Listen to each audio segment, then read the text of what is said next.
प्रतिशत जो यहाँ पर बता दिया है, दोनों को स्क्रीन पर लाई है। आरजेडी और समाजवादी पार्टी दोनों को खुला चैलेंज यहाँ पर अजय आलोक ने दे दिया है। शक्ति यादव जी बिहार से आते हैं, आपके साथी जो अब बीजेपी के प्रवक्ता बन चुके हैं वो कह रहे हैं बाजी मार ले जाएंगे, आप देखते रह जाएंगे। रुबिका जी, एक कहावत है हमारे बिहार में, मच्छर का मंत्र नहीं जानते हैं और सांप के विष उतारने की बात करते हैं। गांव जाते नहीं और गांव का मियाज बताते हैं। रहते हैं पटना में, गांव जाए तब तो गांव का मियाज का पता चले। बिहार में इस बार महागठबंधन, ये जो अनैतिक गठजोड़ है ना, इसको बिहार की आवाम इस बार सरहद पार ढकेलेगी। पहले जो अपना इनका अंतर्द्वंदता है जिसके ये शिकार हो रहे, आत्मता की प्रकाष्ठा पे रह करके जितनी तरह की आपको अटकलबाजियां करनी है, परसेप्शन परोसना है, आपको लाना चुनाव के पहले। मानो अभी कल होना है आचार्य संहिता लागू, कल से घोषणा होना है, पहले ही 400 ही पार हो गए। 1 लाख सैंपल सर्वे के आलोक में तथाकथित पार हो गए। अरे यार, तो कल आप क्यों इलेक्शन कमीशन घोषणा कर उसके पहले लोकसभा में ला करके बिल ले आओ कि हमारा परसेप्शन है 400 पार का, हम सरकार बना रहे हैं, चुनाव की आवश्यकता क्या, वोटों की आवश्यकता क्या, हम बना लेते हैं सरकार। इस बार भाजपा तड़ी पार।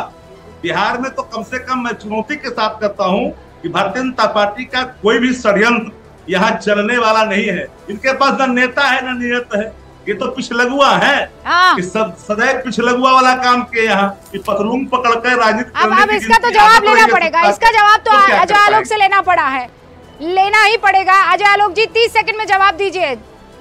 आरोप आप पर लगा रहे हैं और मुस्कान जो है वो मनोज काका की बढ़ती चली जा रही है। कह रहे मच्छर मारने की दवा नहीं और सांप का विष उतारने की बात करते हैं। अरे सांप का तो फन कुचल दिया था 2019 में ही, जब 0 पे आउट किया था, भूल गए क्या? ऐसी बिहार की जनता ने किया था। तो सांप कौन है, सांपनाथ कौन है, ये तो पूरे बिहार की जनता जानती है। 15 साल आप लोगों ने जिस तरह से लूटा है और अभी भी जिस तरह से लूटा सरकार में रह के, उसकी भी फाइलें खुल गई हैं, उसकी भी जांचें हो रही हैं।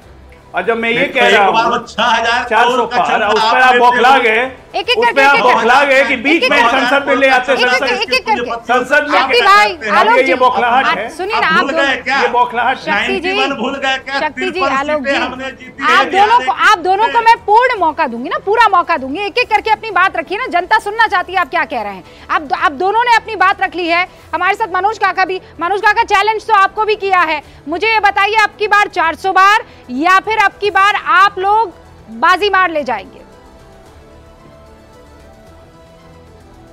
नहीं, अब की बार जनता की जय होगी, अब की बार लोकतंत्र का जय होगा। अब की बार जो 22,217 बांड खरीदे गए हैं उस आधार पर अब की बार ये इस पर इन मुद्दों पर चुनाव होगा कि 2 करोड़ रोजगार मिला कि नहीं, काला धन वापस आया कि नहीं, अच्छे दिन वापस आए कि नहीं, इन सब बुनियादी सवालों पर, किसान की आय दुगुनी हुई कि नहीं, जो कहते थे कि सर दिखाने, एक सर काटने वाले का 10 सर ले आएंगे, वो चाइना बॉर्डर पे हमारी क्या हालत है, इन सब बुनियादी सवालों पर चुनाव होने वाला है। और जब आप आंकड़ों की बात करेंगी तो पूरे देश में 4000 से ज्यादा विधायक हैं, उसमें अभी भी भारतीय जनता पार्टी के 1400 समथिंग विधायक। मुद्दे की बात कर रहे हैं ना, मुद्दे की बात कर रहे हैं ना, मुद्दा क्या होगा? मैं जरा एक बार दर्शकों को बता देना चाहती हूँ। अजय आलोक, आप भी मुद्दे पर जवाब दीजिएगा। और इस वक्त हमारे साथ झा साहब भी जुड़ चुके हैं, आपको श्रीवास्तव जी। अच्छा ठीक है, अच्छा ठीक है, रूबिका बात तो सुनिए। मनोज काका बोलिए, पूरी बात मैं खत्म कर रहा हूँ जी।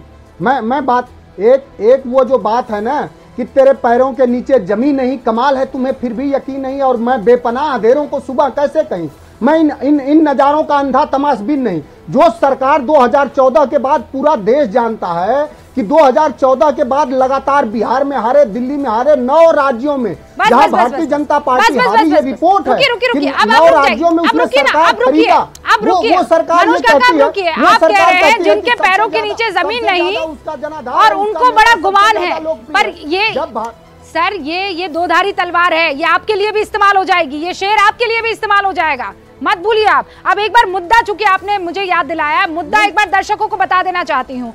कौन कौन से मुद्दे हैं जिन पर इस बार 2024 के चुनाव लड़े जा सकते हैं? पहले वो मुद्दे मैं आपको बता देना चाहती हूँ और उसके बाद इस डिबेट को आगे ले जाऊंगी। ये देखिए, सीए, राम मंदिर, महिला आरक्षण, आर्थिक विकास, बेरोजगारी, जातीय जनगणना, महंगाई, धारा 370 हटाना, मुफ्त अनाज, मजबूत सरकार की गारंटी। ये वो सारे मुद्दे हैं जिन पर इस बार चुनाव होने की संभावना है कि नहीं, इसका जवाब आप देंगे। हम नहीं होते कोई जवाब देने वाले, क्योंकि आप ही चुनेंगे आपका मुद्दा क्या ये है या कोई और मुद्दा है। सीधा रुख करते हैं बाकी सारे मेहमान जो हमारे साथ जुड़े हुए हैं। अक्कू जी, आपको क्या लगता है इस बार किस पर चुनाव लड़ा जाएगा? राम मंदिर, सीए, विकास, देशहित, क्या होगा मुद्दा? मैं आपके सवाल का जवाब जरूर दूंगा। एक शेर, क्योंकि ये सब शेरो शायरी का दौर चल रहा है और शुरुआत है, मस्ती थोड़ी होनी चाहिए। तो फैज साहब का एक शेर है ना, जो पॉलिटिकल पार्टीज के लिए, सब लोगों के लिए है। देखिए पाते हैं उफाक बुतों से क्या फैज, एक बरहमन ने कहा ये साल अच्छा है। बीजेपी कह सकती है ये साल भी अच्छा है, बाकी के लिए ये साल अच्छा है। तो फिलहाल तो ये, जहां तक बात यह है मुद्दों की, तो मुद्दे एक नहीं है और कई मुद्दे हैं, जिसमें एक अस्मिता का मुद्दा है, राष्ट्र का मुद्दा है, राष्ट्र के पनपने बढ़ने का मुद्दा है, लोगों की शक्ति का मुद्दा है, आर्थिक मजबूती का मुद्दा है, और मुद्दा बेरोजगारी भी है, मुद्दा महंगाई भी है। लेकिन इसके ऊपर भी बहुत सारी चीजें हैं, उसके साथ साथ बहुत सारी चीजें हैं, और जब कुल मिलाकर के मुद्दे सामने आएंगे तो आदमी उसी पर डालेगा। किसी एक मुद्दे पर बात नहीं होने जा रही है, सिर्फ एक बेरोजगारी पे नहीं होगी। बेरोजगारी है और महंगाई है, तो इस पे ये पता करना होगा कि विपक्षी दलों ने कितना बड़ा आंदोलन उसके लिए किया है खड़ा। मतलब उसके लिए क्या परसेप्शन बिल्डिंग हो पाई है? ये जवाब तो मनोज काका और शक्ति सिंह यादव को देना है, लेकिन अभिषेक झा भी हमारे साथ जेडीयू से जुड़ गए हैं। अभिषेक, कितना कॉन्फिडेंट आप? हमारा कॉन्फिडेंस तो जनता की वजह से, और नीतीश कुमार जी के एनडीए में शामिल होने के बाद रूबिका स्थितियां और बेहतर हुई हैं। पिछली बार इस स्वरूप को 40 में से 39 सीटें जनता ने दी थी, इस बार हम क्लीन स्वीप करने जा रहे हैं, 40 में 40 सीटें मिलेंगी।